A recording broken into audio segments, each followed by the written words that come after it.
Jour de rentrée dans l'une des plus prestigieuses universités hongkongaises. Des milliers d'étudiants manifestent. Ils boycottent la reprise des cours. Depuis une semaine, des actions comme celle-ci se multiplient dans les établissements scolaires. C'est la suite du mouvement pro-démocratie qui dure depuis 3 mois. Sur le campus, pour signifier qu'ils n'abandonnent pas leur lutte, les étudiants ont érigé cette statue, un hommage à la déesse de la démocratie de la place Tiananmen en 1989. Voici notre déesse de la démocratie hongkongaise. Comme vous le voyez, elle est très bien équipée avec un parapluie, un masque et un casque. On se bat pour la démocratie et pour la liberté, comme ils l'ont fait en 1989.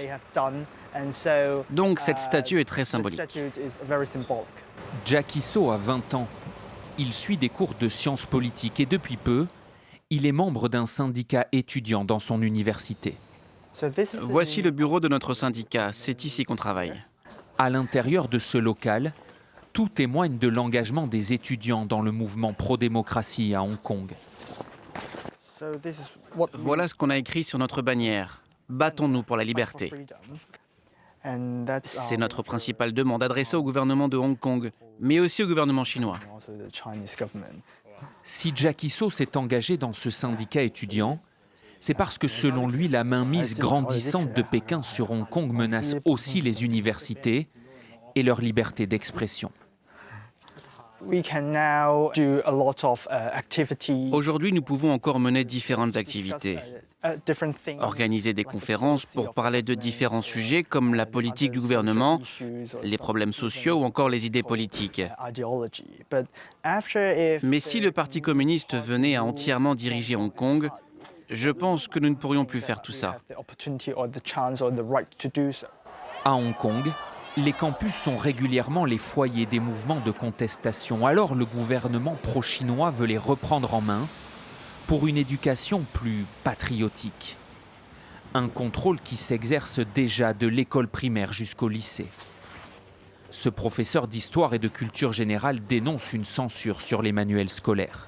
Voici les manuels scolaires que nous sommes censés utiliser. Ce sont des livres de culture générale. Celui-ci est consacré à Hong Kong et celui-là à la mondialisation. Ces livres, Colin Lai refuse de les utiliser pour ses cours. Dans ce chapitre consacré aux années 80 en Chine, aucune mention du massacre de la place Tiananmen. En fait, la plupart des professeurs utilisent leurs propres supports pour fabriquer leurs cours. Il n'y a que quelques-uns qui se basent sur ces manuels scolaires. Ce contrôle de Pékin sur l'enseignement pourrait s'accentuer, car les autorités veulent interdire les leçons de culture générale et les remplacer par des cours sur l'histoire de Chine, pour ainsi apporter leur propre vision des événements.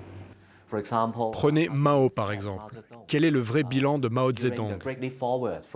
À l'époque dite du grand bond en avant, la famine a causé la mort de millions de personnes.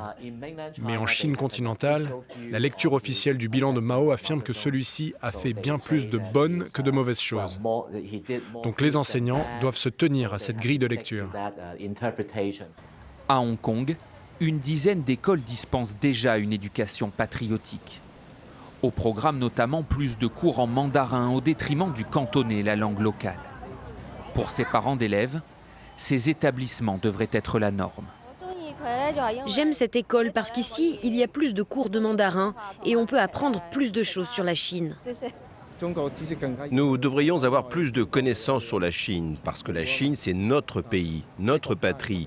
C'est indispensable d'en apprendre plus sur elle. Surtout, les pro-Pékin estiment que les enseignants des autres établissements ne sont pas assez contrôlés et répandent de mauvaises idées dans la tête des élèves.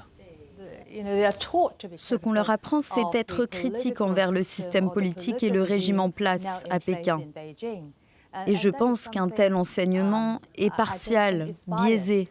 Le problème ici à Hong Kong, c'est qu'après avoir été une colonie pendant un siècle, certains d'entre nous ont oublié qui nous sommes et d'où nous venons. Nous sommes chinois.